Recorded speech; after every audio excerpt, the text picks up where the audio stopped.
This past week brought more prominent campaign visits to Wisconsin, and next week will be highlighted by the debate between Vice President Kamala Harris and former President Donald Trump. CBS 58's Emilee Fannon, WisPolitics.com editor J.R. Ross look back and look ahead in this week's Capital Connection.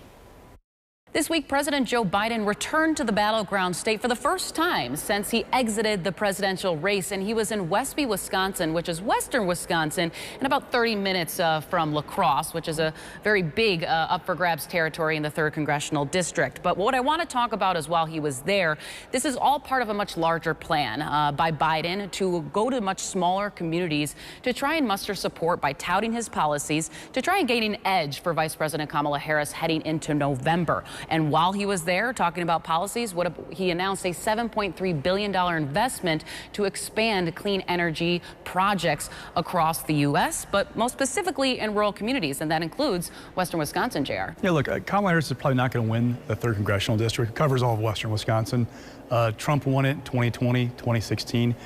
But if they can minimize the damage, if Harris can lose it by less than what Biden did, it opens up more pathways to winning Wisconsin. You can ride the turnout in Dane County, for example, turn out Milwaukee to a victory in Wisconsin. So again, it's not necessarily about winning that area, but about losing as much as what Biden did.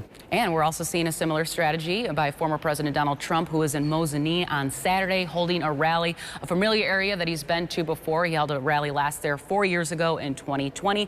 And the area is central Wisconsin, which is about 20-30 minutes south of Wausau, but that is also an area that used to be very reliably red, and he's counting on to help him carry in November. So there, Trump has to drive up the numbers. So northern Wisconsin has become very fertile Trump territory.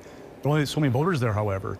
So the problem for Trump has been the suburbs. We have seen a decline for Republicans in general since Trump first ran in like Waukesha County, Ozaukee County. It's been going this way. How do you minimize or offset that? You try and drive up voters somewhere else. I just know there are enough voters out there in outstate Wisconsin to offset the suburbs.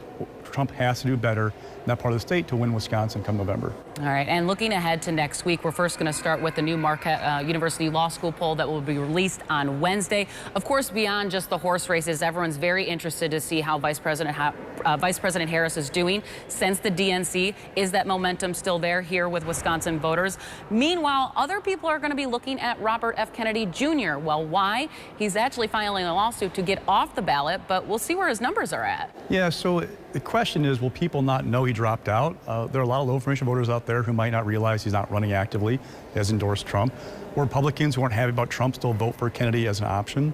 Now, Kennedy's filed a lawsuit to get off the ballot. The challenge for him is the timing.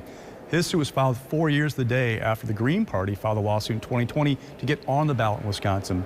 That suit was dismissed by the Supreme Court of Wisconsin, saying, look, it's too late. The ballot's already being printed. Fast forward 4 years, same thing is going on. Clerks have a deadline of September 18th to have ballots printed in the hands of local election officials, then send them out on the 19th. Clerks are bargaining on the printer as we speak right now to get ballots printed. Talking to lawyers this week, they don't see a way for Kennedy to convince a Dane County judge to say, hey, you know what? We're going to stop the whole process, reprint all these ballots, and take you off. So it's a long shot that it's going to succeed, but there's a deadline here I'm talking about that clerks are going, please finish this up soon as we get our work done. And we also can't ignore what's happening next week, which is Tuesday, which is the big debate between former President Donald Trump and Harris. And this is after a lot of disagreements on the format and the questions and the mics, which will still be muted.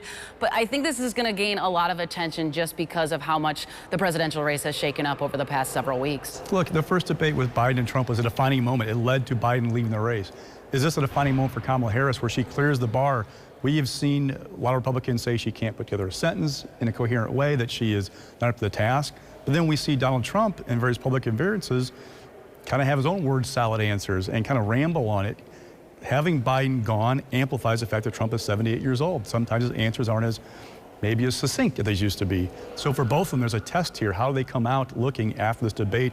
Does it change the trajectory of the race? And something that you always bring up, too, when looking at these debates is a lot of people are watching for those viral moments. Yes. It could be a good viral moment or a bad one. So that's something we'll keep our eye on. All right, that will do it for this week. Thanks so much for joining us.